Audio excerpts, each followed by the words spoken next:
I'm enamored with this story. Even though nobody is going to watch this video, I want to talk about the politics of the story because I think the politics is so elegant. And maybe elegant is not necessarily a word that people will use for it, but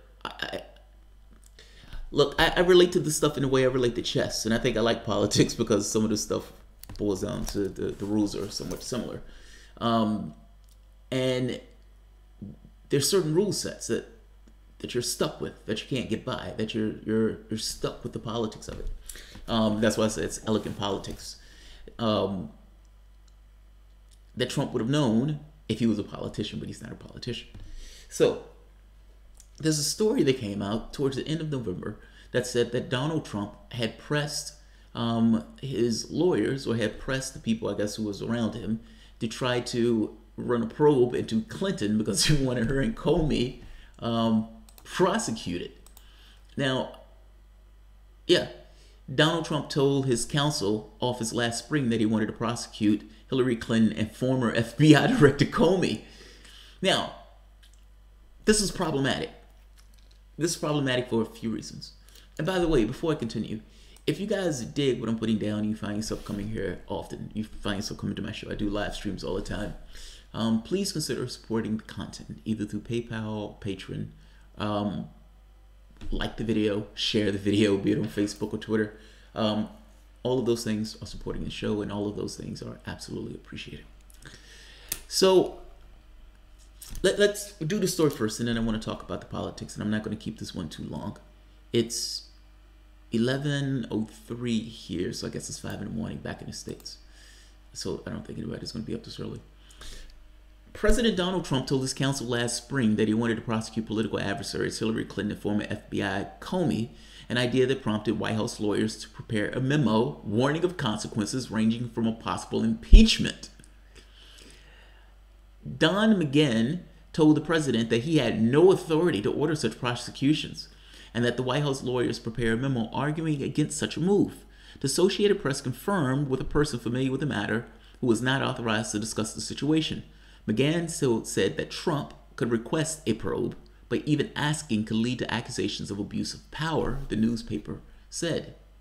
Now, the catch is they're already calling abuse of power. You understand? You must understand why, though. The Democratic Party ran the politics of this man is an animal, he's going to eat your babies, he's going to kick your puppies, he's going to rip their heads off and spit in their entrails. You know, he's going to be dragging these things along the street. He's going to be murdering cats. And they ran that. They hit that as hard as they could possibly hit that and put a certain degree of fear and terror within the public. Donald Trump assisted with that and the wild stuff that he was saying in the campaign, because he was saying whatever he had to say for his crowds. He was throwing red meat to his crowds.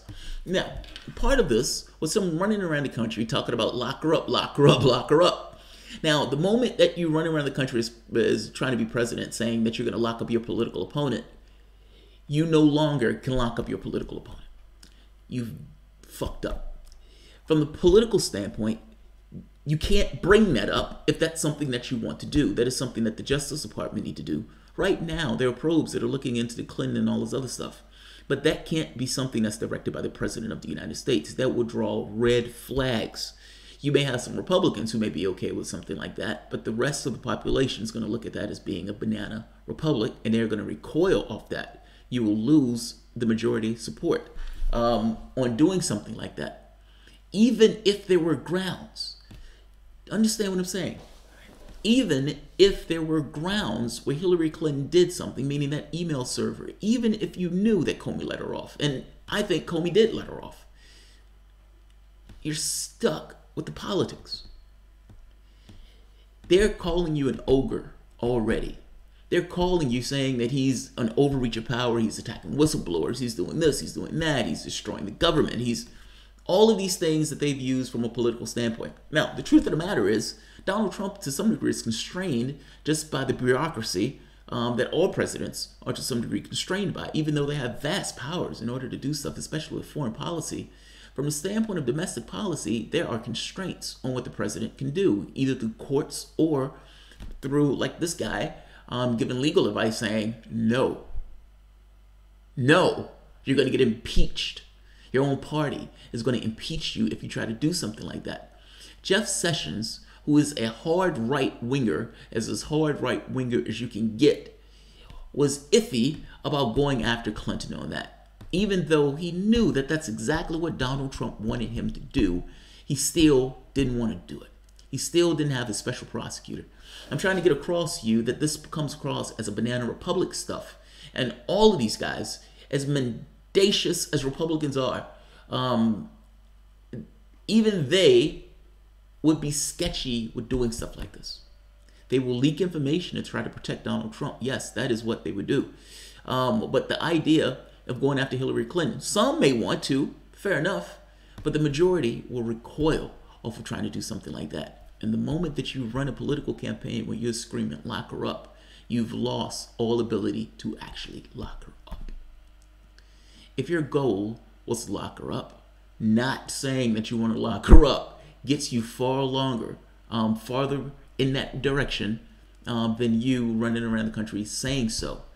You create a problem. You create this kind of thicket that the people are going to be like, he's locking up his political opponent.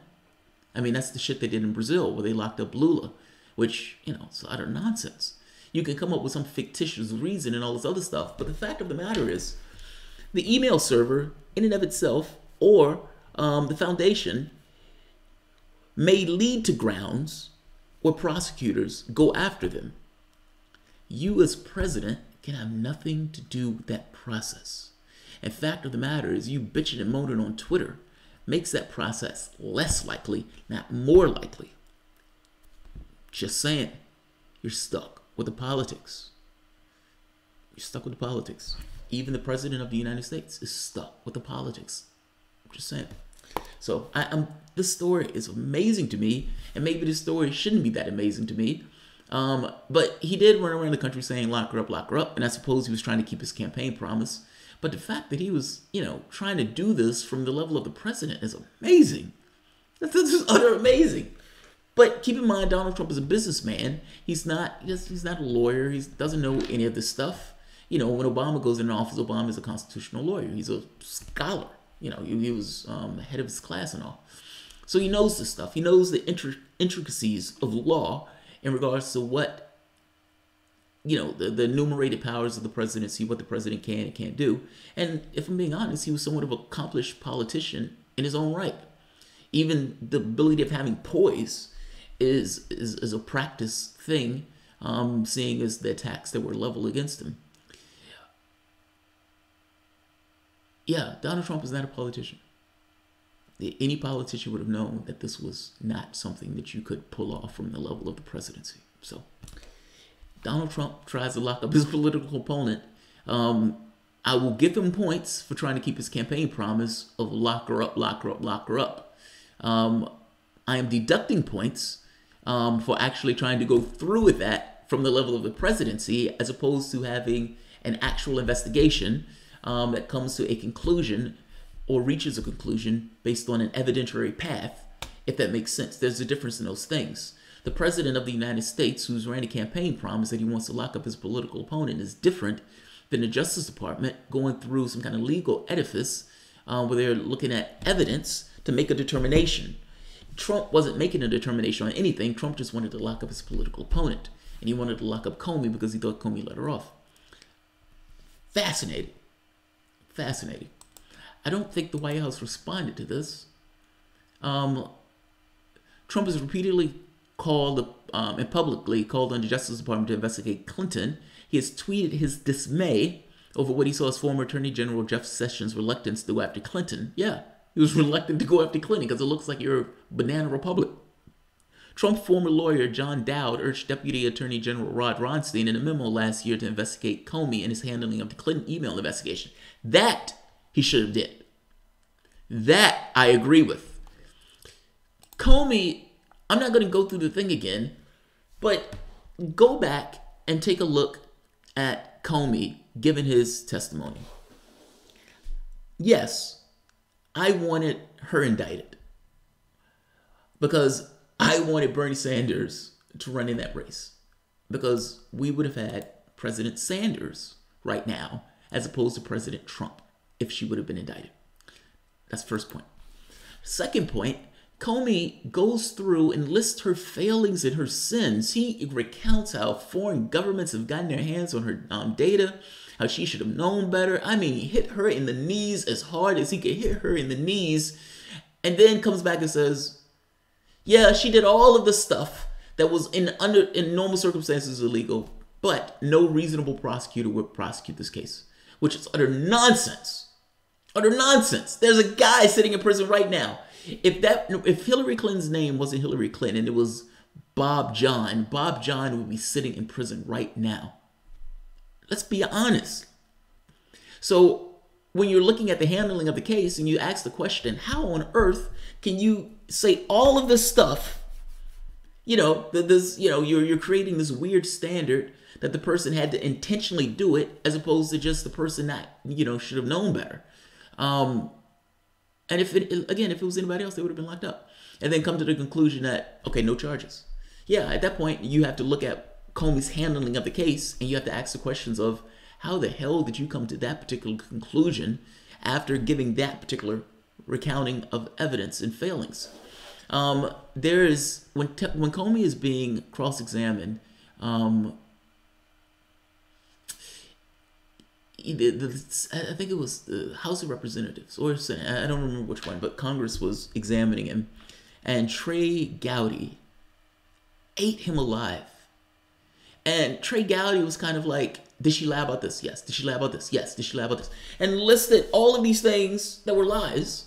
And it's like, how did you come to this particular conclusion when you've just announced that all of these things were lies? That should have happened. That I agree with.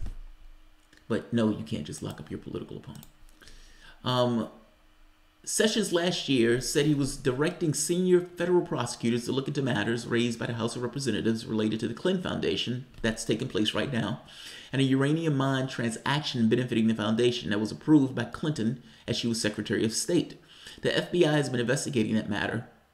Sessions, in March, told lawmakers that he was not prepared to appoint a special counsel to investigate the FBI and potential political bias. Now, that, again, I think he should have done. If you're telling me that Mueller is independent and non-biased, fair enough. But if you're telling me that he's independent and non-biased, then you've set the precedent that there can be somebody who is non-biased just doing a job. Which means that if that person who's just non-biased and doing a job, and if they can look at Trump in a fair way, they should be able to look at Clinton stuff in a fair way too. Just saying, you set the precedent just by putting Mueller and appointing Mueller, saying that this guy's supposed to be independent. He's just, steel jaw guy just doing his job. He's not swayed by political winds and all this other stuff. Fine. Then you can appoint another steel jaw guy who's not swayed by political winds to look in things that look a little dicey. So I'm going to end this here. But yeah, man, the politics of this are monstrous. Skip Rock, my top 5 white people of all time were George Carlin, Thomas Edison, what? Jeff Hornick, Howard Johnson, and Bob Darren. I don't know who Bob Darren is. Trey Gowdy, yeah, Trey Gowdy. Did I say Gowdy? I might have, if I'm missing, but yeah, it's Trey Gowdy. Can't we just drone her? No, we can't just drone her. That's not, you can't do that. You can't do that. All right, I'm going to end this here because I have other shows that I want to do, and I want to get out of the Clinton minutia into stuff that's taking place across the world. So I'll see you guys shortly. If you enjoy the content, please feel free to share, like, subscribe. You can always support through PayPal or Patreon. The Patron Appreciation Show is probably going to be on Monday. I'm going to Warsaw tomorrow, and because I'm going to Warsaw tomorrow, I need to get a train, and I don't necessarily know how long this stuff is going to take. So Monday is probably going to be Patron Appreciation. I'm not sure what that show is going to be on yet, but we'll come up with something. So I'll see you in a few. Thanks all.